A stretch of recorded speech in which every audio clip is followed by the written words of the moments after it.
Hello and welcome to Nirmal, ladies and gentlemen. I'm Hiral Dadia. We have with us Vishal Kamath, director at Kamath Hotels, joining in. Vishal, welcome to the show, and always a pleasure to speak to you and get insights from you. Vishal, firstly, how would you actually describe Budget 2022? So, Budget 2022 has, as we can see in the past, all the newspaper and the various interviews given by different industrialists. So, by and large, people are happy. Industrialists are happy considering the infrastructure focus.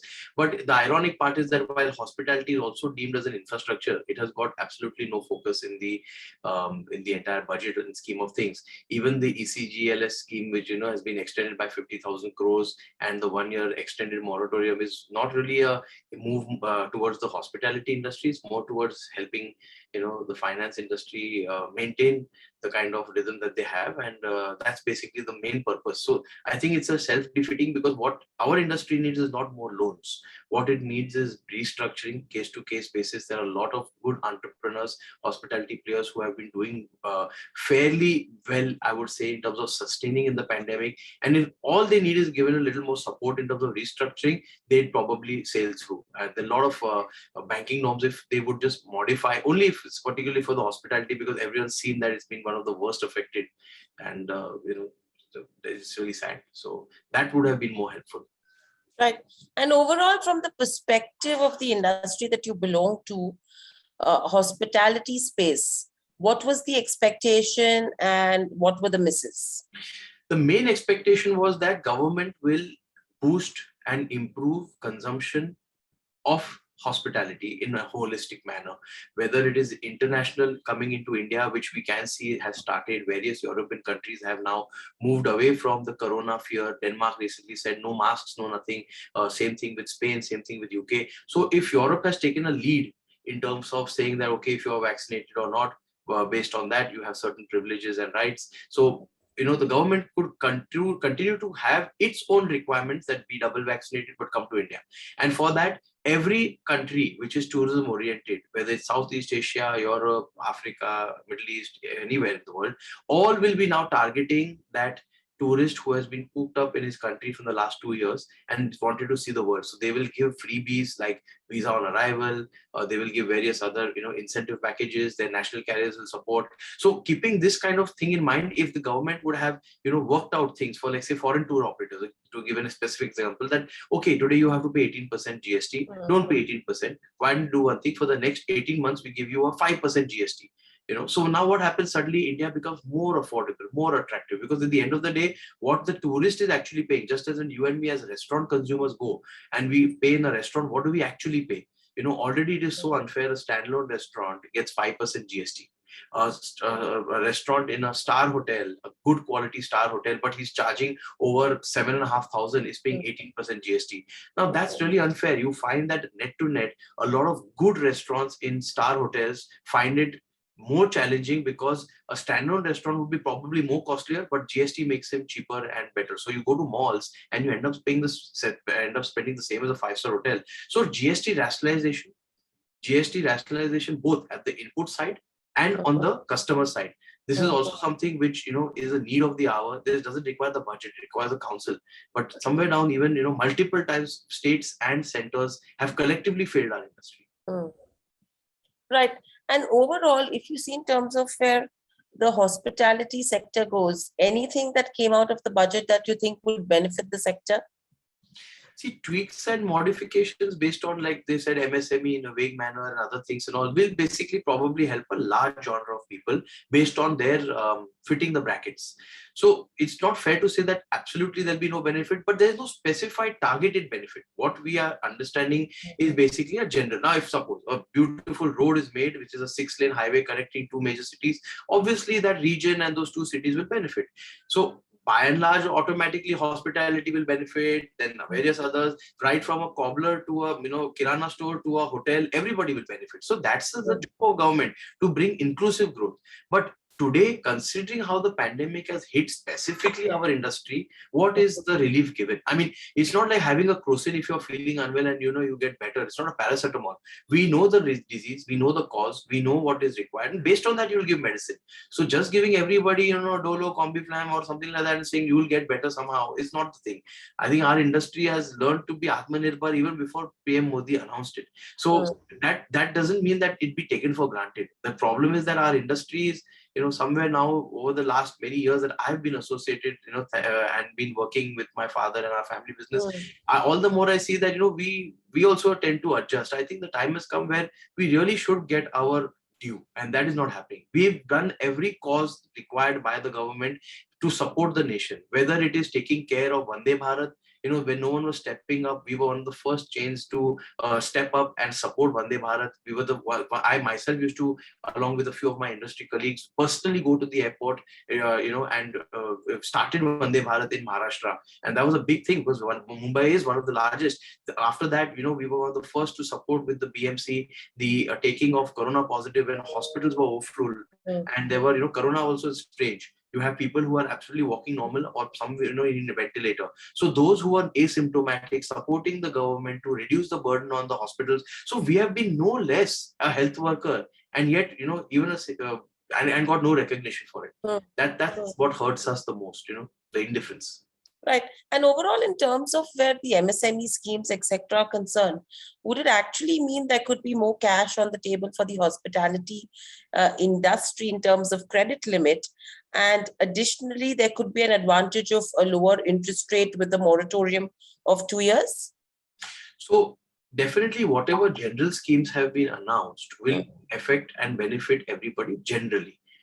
So if today moratorium is given, you will obviously benefit because you have to only pay the interest and not the principal. That's what moratorium means. It doesn't mean free. You still have to pay the interest. And today, considering how the third wave has broken the back of many hospitality players, restaurateurs, hoteliers, and various others, because in this particular case, both the segments have got affected, leisure and city.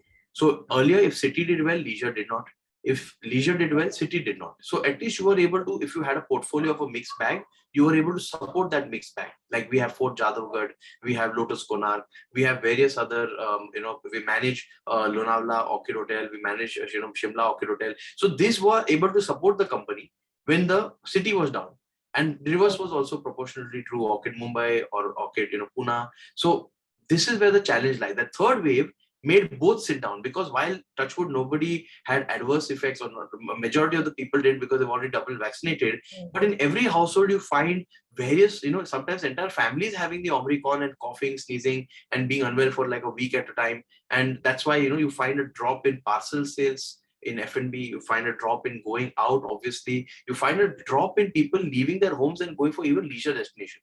Even if it's your own bungalow, you don't want to go because you're like, I'd rather stay in Mumbai and handle this Omicron than to, go and get stuck in a bungalow of mine out of Mumbai or wherever it is. So people were at home only, and consumption drastically fell. And that is where the third wave really affected us compared to probably the second wave also. Right. And very lastly, overall, if you see in terms of international travel, that has been severely impacted. Now, the introduction of e-passports with embedded chips, do you think that is something which would actually provide a big boost to travel and, add a level of convenience for international travelers, leading to some bit of, a positive impact on the hotel industry? So this e-passport is a very good step, but it is not really something which has come out from Corona. This embedding of the chips has been something which I have heard of, I think probably about 5-6 years back, where, there's like a WTO, there is a global forum where, the governments come together and decide what will be the international travel norms. And one of them is this e-passport, which has been going on from probably, last, like I said, I heard about it 5 years back. It's just that its implementation is due now. So probably when all the things have come, RFID being embedded in your passport, all these aspects which are there have come now. So this is not really a earth-shattering great step in terms of tourism. It's just something which is, it's like, opening a door of yours without a key and using a thumb. But that's still a lock. So the key is not e-passport. The key is how do you make that person use his passport at your front door? That is really what is required. Like I said, boosting through improved travel, cheaper travel, or having bilateral targets with various European countries. It's absolutely cold there, and they come to Goa, they come to warmer places, Kerala, they come to Maharashtra, they come to all these other places to get away from the cold. How do we get them here? How do we make it safe for them? How do we make it safe for us? And yet help airlines, help travel tour, help simple transportation, whether it's a bus or a car service from the airport. How is it then help the hotel guys? How is it then help the shack or the small restaurants? How is it to help the tourist sites by these foreigners coming and spending at your tourist sites? So the churn of the economy is the main thing. So e-passport and these suvidhas is like Aadhaar card. I mean, the government has brought in Aadhaar card. It made life easier for so many things for us, but it has not really helped spurt demand. So you can today open your bank account in a second, but that's not spurting demand, but it's made it easy. So same way, just because travel has become easier, how do you now make him spend at your door? That is very, very important. And that is something which I think is the main missing in this. Right. And very lastly, Vishal, overall in terms of the industry, how has been the impact of Omicron in terms of business? Is it as bad as what we saw in the first wave or the second wave? Or are you seeing some bit of progression where people are open to move out, are wanting to move out, and it's much better now? So as I just mentioned, Omicron third wave has been the most brutal on our industry, because neither are you able to take relief, because nobody knows about it. See, in the first wave, no one knew anything, and the world was absolutely at a standstill. Correct. Then the world opened up, and then second wave hit. Now in the second wave, while second wave was more devastating than the first, because all we got really exposed or whatever. I do not know the reason. I'm not in the medical field. Whatever I see, that the second wave bigger impact in terms of people's lives. By then, the government did a great job in terms of vaccinating such a large population in a very limited time. That gave the confidence for the people to move out after the second wave. But in the third wave, what we find is neither there's a fear, nor there is a empathy, nor there is a death. So people were moving out, and then still they started falling sick. They started having issues, so they would not spend. So the third wave was the real one, which has broken a back of many, because neither are we getting relief as an industry, nor are we, nor are consumers coming. So we've really suffered in the third wave the most, is what I see and how I look at it. It has been most impacting, because now you heard your landlords also aren't going to forgive you. Now your suppliers are not going to forgive you. The customer is definitely not coming. You cannot, we are a very human talent driven industry. Chains like Kamath Group, like Orchid Hotels, and there are so many other fantastic chains in the hospitality. They depend on their people. That's what makes them great. This is not some fly by night operation where months and then disappears. No, we're talking about established like Orchid, like Kamath. And now, these people are not some people we can let go of so easily. So elasticity in our costs are not there. It's not like a factory where you shut everything and then you're only having certain fixed costs. We still have to get the lights running. We still have to, because if you shut your machinery, it costs you more to restart. In this lockdown, after the first lockdown, when many of our hotels were being brought back to life, machinery startup cost was a huge expense. And you're not getting the parts easily because everybody shut down. And whether it's your heat pumps, whether it's your AC plant, when it's running, nothing happens. But the minute it's shut, and for a long time, you have corrosion, you have challenges. So this is where the third wave was really impactful for the industry as a whole. Right. So overall, yes, there are challenges which need to be addressed from here on. Let's see where it goes. But thank you, Vishal, so much for joining us on the show. It's always a pleasure to speak to you. Stay safe, take care, and speak to you soon again. Namaskar. Thank you. Thank you. Namaskar.